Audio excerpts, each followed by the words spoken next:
Everyone,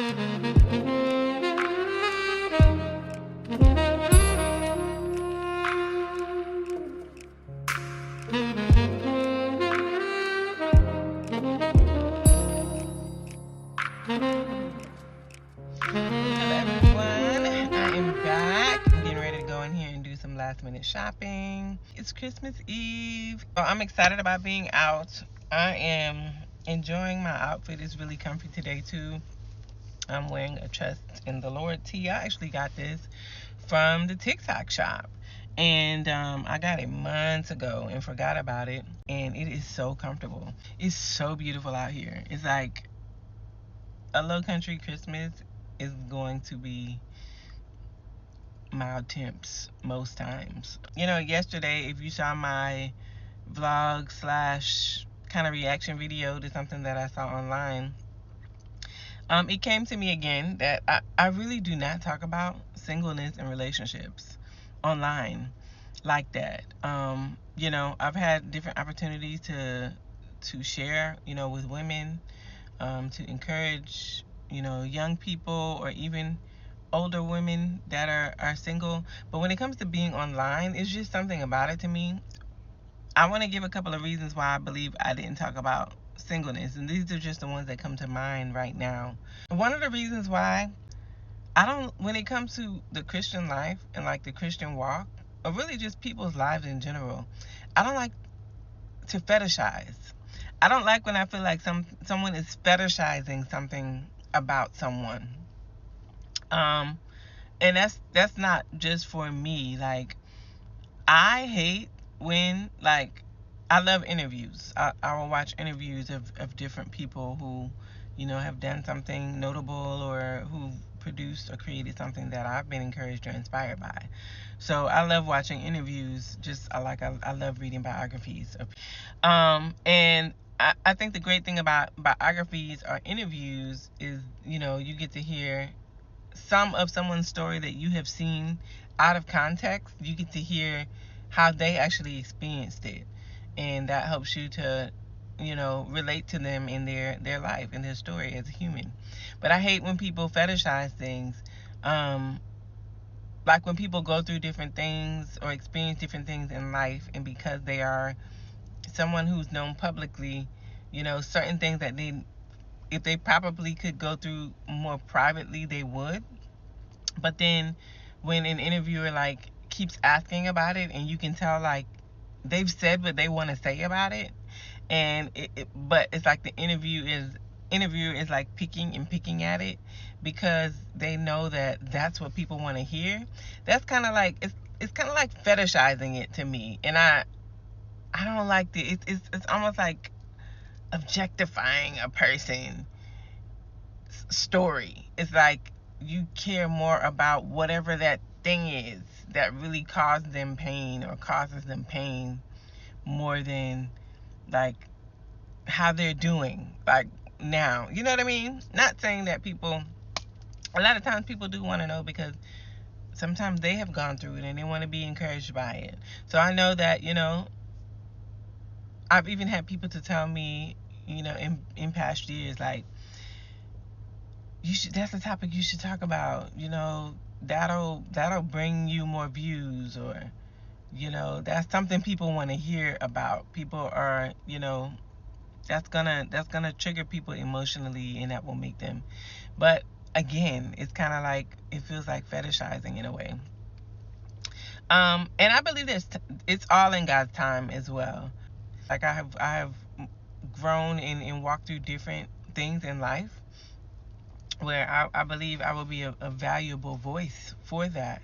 I won't withhold my testimony or the opportunity to encourage someone, but I always want to do that in an honest way, and I always want to do that in a way that does not sensationalize my walk.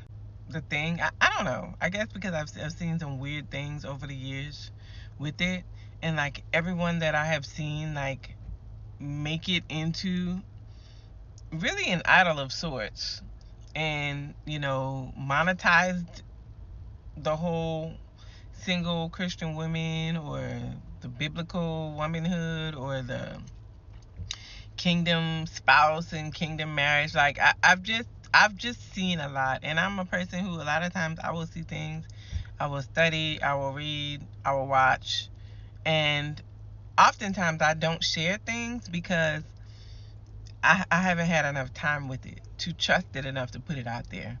And more often than not, unfortunately, a lot of the things that I have come across over the years have panned out to be more folly than wisdom in a lot of ways. And even when it doesn't start out that way, it turns into more folly than wisdom. And sometimes I feel like the reason why I've not had an unction to go that route is because the Lord knew that I was being, transformed by the renewing of my mind and continuing to grow as a woman. And I've always prayed, like, Lord, in whatever you give me to do, help me to do it the right way.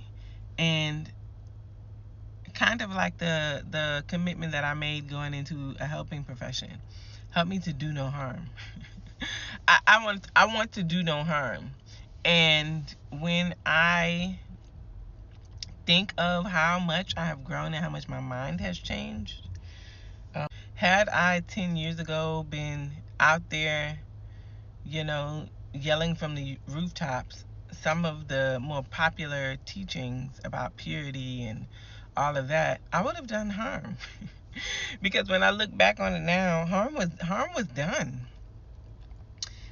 Unfortunately, a lot of these folks who have blown up over talking about singleness and talking about whatever, it's like it hasn't ended well. Harm was done. And then, there's the people who, even though a lot of times scripture is used, there is such a tone of judgment, and there is such a tone of reproach and putting shame towards women who are single longer. And it's like harm was done. Harm was done there as well.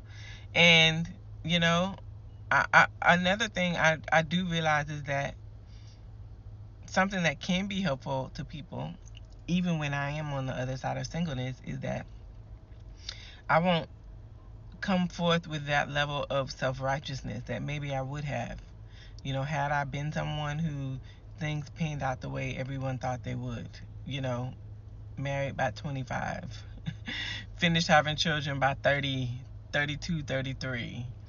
The level of judgment, the level of erroneous beliefs that have been put forth over the years about, what it takes to be a good woman. So much I could say, but one, I don't want to fetishize singleness because it just means you're not married. That's really all it means. Just like people who are married that didn't marry well, sometimes they deal with the same thing you deal with, and they don't get to have no peace about it. You get to wake up in the morning and roll over and have some peace. Some people don't. Some people have to deal with what they're dealing with and didn't get to know themselves and learn that their theology was incorrect before being married. So anyway, all of that to say, I do believe I am coming to a place where the Lord will allow me, well, I feel some level of being constrained to talk about things from a biblical standpoint, but also from a practical standpoint of sharing some of my experiences in a way that will not fetishize or exploit my own story for gain, but also in a way that will help people in a real way.